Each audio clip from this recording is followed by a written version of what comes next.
Hello, Insta family. It's Dr. T here, chiming in on a Wednesday, 5:30 Perth time. Completely throwing your schedule out, no doubt. Lovely to see you guys on. I did go and put a little bit of makeup on, put a bit of lippy on, look good, feel better. And it certainly has made me feel a little bit better.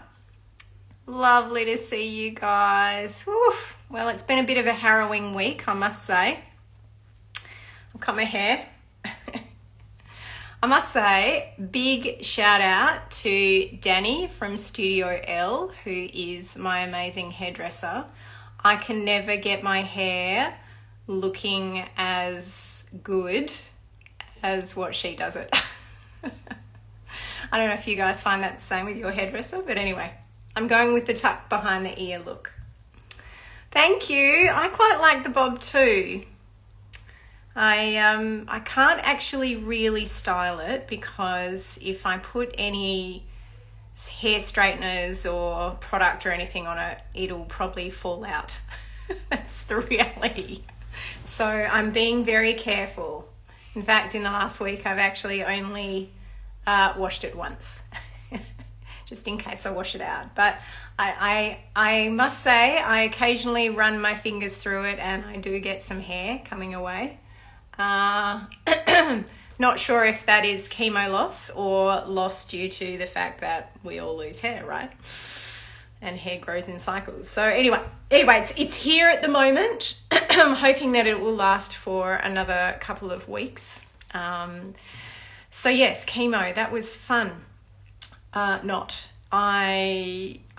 spent a day in the Ivy Suite at St John of God. Amazing team there, by the way, just incredible. Shout out to all the nursing staff who looked after me and the pharmacist Shannon, she was amazing. It was good to see Dr. Tim and Kate, the nurse, and yeah, amazing team. But yeah, I got some pretty hefty chemo. That was full on. I kind of really have only just come well today. It's been a bit of a rough ride over the last few days, but I am definitely feeling more human today. Yeah, not fun. Not fun for anyone going through that. But anyway, what else can I tell you? So yeah, started chemo last Tuesday, spent a day in the Ivy Suite. Was okay for a couple of days and then kind of went downhill over the weekend, spent most of the days in bed. But I had some good medications, so I'm feeling a little bit more chipper today. So thank you. I've had so many messages from everybody and I just want to say thank you for all of the kind thoughts. I am definitely channeling everybody's vibes. I've had some incredible reach outs from all around the world, actually. It's been quite almost overwhelming, but I just want you to know that I've read every single message and I'm so grateful for all the love that I have received. Yeah, what else can I tell you? Oh, I tried the cold cap. Yeah, so you wear this, it's like a thick silicone bathing cap that you put on your head and you pull it on really tight. And then you put this other cap over the top of it. It's like neoprene that you wear, like a surf suit. What is it? Surfers wear. God, chemo brain. And anyway, through there's these coils, and through the coils they run cold fluid at 5 degrees Celsius, and that sits on your head and basically freezes your scalp to try to preserve the blood flow to the scalp from stimulating the hair follicles, and hence hopefully your hair doesn't fall out due to the chemotherapy. So I gave that a go. Sat with that on my head for 5 hours. Felt like a brain freeze. Wetsuit, thank you. Jeannie, oh my God. The simplest of words. Yeah, so I sat with that on my head for 5 hours, froze my brain for 5 hours. Felt like one of those ice cream brain freezes that you get. And yeah, in fact, they had to slightly wiggle it at the end in case my hair was so frozen and it stuck to it. So you know how when you wiggle a cake out of a tin, they had to wiggle it, my head out of it, so that my hair wouldn't snap off at the base because it was frozen. Thank you, Helen. Yeah, so that was the experience of the cold cap. And apparently it works in about 50% of cases. So I'm hoping, because I have such thick hair, that is going to be me. So we'll give it another go next week. But do you know what? If it starts to really come out, I'm just going to do the shave. And my nurse has suggested that I actually dye my hair pink before doing that, or at least spray it pink before I do that. But I will let you know if I'm going to shave my head, because it will be a momentous occasion for all to enjoy. So anyway, I don't want to talk about cancer today. I wanted to do a rapid fire Q&A. Is anyone up for some questions? I have a couple of questions that have come through, and I want to talk to two of them briefly. But if you have any other questions, you want to pop them into the comments section. And remember, to those who do post questions, we like to keep them as generic as possible. We want to keep the answers as generic as possible. I don't want your whole life story. I won't be solving your fertility issues in one go tonight. And keep it clean, all right? Okay, so someone asked me the question, I'm in the second trimester. I didn't say where. My progesterone is low. Should I be worried? Again, very difficult to answer the specific scenario, because it's important for us to know pregnancy history, miscarriage, pregnancy loss, all of those sorts of things. But I just want to talk about progesterone, and I would encourage you, if you're interested in this topic, I actually did a podcast with the dietologist about progesterone and its importance. So if you want to learn more about it, please go ahead. Oh, Ashlyn, good, there's a question. I'll come to that in a sec. So progesterone is predominantly produced by the corpus luteum, you know, that from where you get the egg released, the follicle, the corpus luteum, up until around about week 7, week 8. And then it kind of switches over to predominantly being produced by the placenta. So I guess it's a marker of corpus luteal function in the first trimester, and then after week 8, it becomes a marker of placental function. We do know that it dips slightly at around about that 7-8 week mark as the transition from the corpus luteal to the placenta. But it universally across the board should kind of increase all the way through to about mid-trimester, so 13, 14, 15 weeks. It should just continue to increase. So I guess the first thing is, how do you know your progesterone's low? How are you measuring it? The only way really to be measuring it in serum, blood. Gave quite a bit of that this week. Why are you measuring it in the second trimester? What is the sort of value? Because we don't really know what is low and high. We know that it can sort of go from about 50 nanomole per litre up to around about 80 nanomole per litre in the mid-trimester. So it's a difficult question to answer, but certainly if you're being looked after by an obstetrician or a fertility specialist in the second trimester, I would probably want a little bit more information, but it's certainly something you want to discuss and figure out. Is it important for you to be really doing serum measures of progesterone in the second trimester? Because I often actually think it creates way more anxiety than it needs to. All right, good question though. Now let's have a look. Oh, is breast cancer genetic always? Oh, that's the big question though. It can be. We know that there are now about 1 in 8 women who get breast cancer, right? And there's lots of different types of breast cancer. I'm going to have to commit a whole session to this because I'm learning a lot myself. But there's lots of different breast cancers that kind of have an umbrella term breast cancer.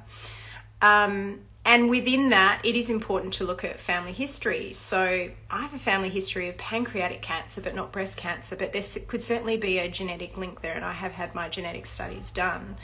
But more and more we are discovering about the genes associated with breast cancer. I was talking to my genetic counsellor, and we're looking at a panel of about 63 genes, but there's more and more being discovered every day. Do I think it's always genetic? I don't think we can say yes, but certainly some people will have a genetic predisposition to turn normal cells into abnormal cells a lot more. And that's not necessarily specific to just breast cancer. That could be any sort of cancer.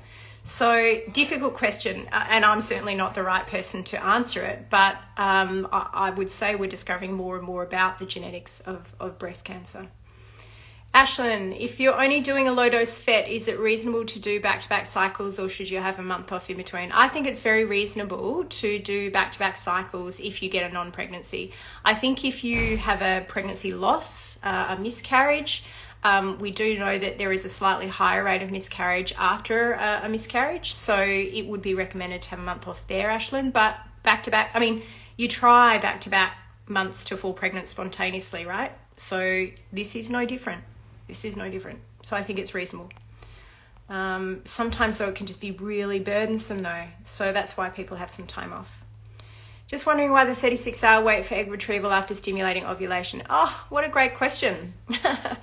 Well, it's kind of the average time that we think, and this is based on research, that and decades of research, it's the average time that a human oocyte gets to maturity just prior to ovulation.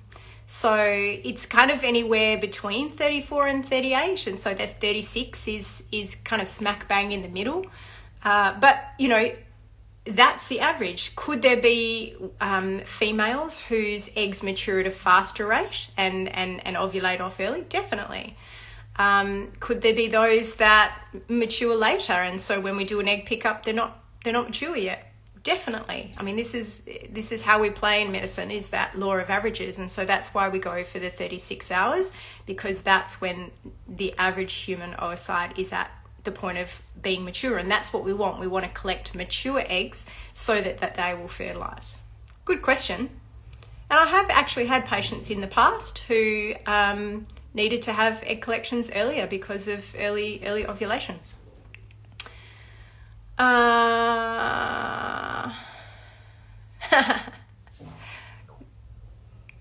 Yeah, thanks. No HRT for me, my friend. How do you decide what type of trigger shot to give? Oh, type of trigger shot. Rach. Yes, great question. If you think about it from a natural surge point of view, it would be luteinizing hormone. But we don't have a product that would enable us to do that in an efficient and cost-effective way. And so what we do is we use the surrogate, which is HCG, otherwise known as Ovidril, an Ovidril trigger.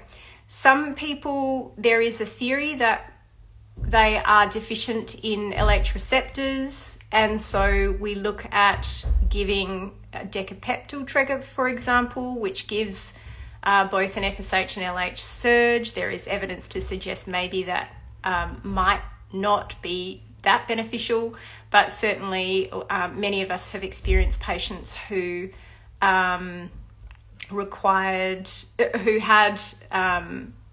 decapeptyl trigger and didn't respond because they're LH deficient. So generally speaking, HCG for everyone, except when we're concerned about someone having an OHSS risk, because the HCG trigger is quite long acting.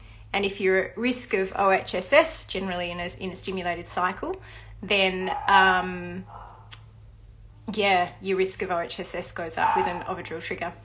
Why don't we use just a natural cycle? Some people do, but it requires really intense blood tests around ovulation to determine exactly when you ovulate, so you know exactly when to put an embryo back in.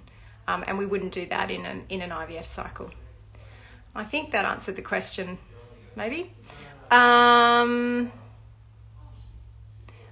3 failed last year. Doctor suggests to do 2 more IUI before IVF. Oh, look, I think that's a discussion to have with your doctor. There is some nice research that kind of shows that once you get to about 3 IUI cycles, you plateau in your success rates. And it's probably because there might be something else actually going on. IUI can be quite burdensome. There's lots of blood tests and injections and all those sorts of things. It's not inexpensive, and it yields probably at best a 15% success rate. So, I guess it's a discussion point to have with your doctor whether or not you want to move on to something that might actually yield a higher result, but also actually show something that's actually going on. Maybe failed fertilization is an issue, and you'll only ever see that in an IVF cycle. Sparkling, ask the question again. I don't understand your question. Ashlyn, is there a correlation between flare-ups of symptoms in conditions such as fibro caused by IVF treatment? I have no idea, my friend. I have no idea.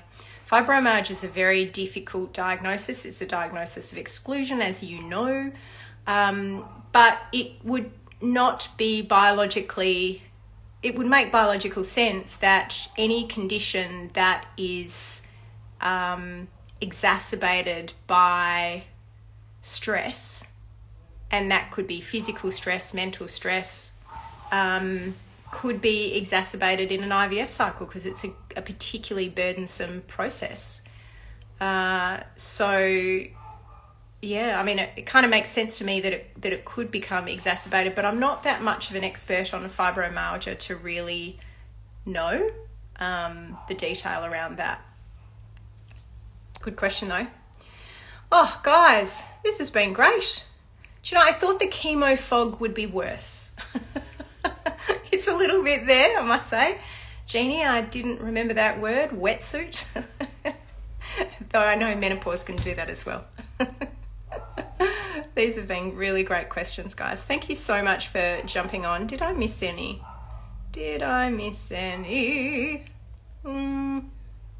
Not sure. Can't see that I missed any. I might just wrap it up. That's pretty good for me. Nearly 20 minutes. Might have to have a sleep after this though. But I'm going to try and get back on next week. I think I'm still feeling pretty good today. So I'll definitely jump back on next week. 7:30. It's getting past my bedtime though. So if you guys are good with it, we might make next Tuesday at 5:30 Perth time. Does that work for you guys? If we hop on at 5:30 Perth time? And we'll see some more questions. All right. Oh, hey, last one. Thanks, Ashlyn. Dr. T, is there a correlation between the pill and AMH levels? Well, interestingly, there is evidence to show that the pill will actually suppress the AMH level. For up to 3 months after ceasing the pill, you can still see a suppressed AMH level. So I do not recommend that any doctor, GP or specialist does an AMH level whilst on the pill. It will be, in most cases, falsely suppressed. You're far better off coming off it for 3 months, or if there's a contraceptive issue and you need to stay on it, then looking at a natural follicle count in the month off the pill and then hopping back on is a very good correlated level. So hopefully that helped answer your question. All right, guys, gonna wrap it up. Thanks for today. Really good to get back on. My girlfriend said to me, "Are you still gonna do your lives?" And I went, "Yeah, because this gives me purpose to put on makeup and put some clothes on, get out of bed." So yeah, I'm gonna see you next week. I hope you'll be back. See you soon.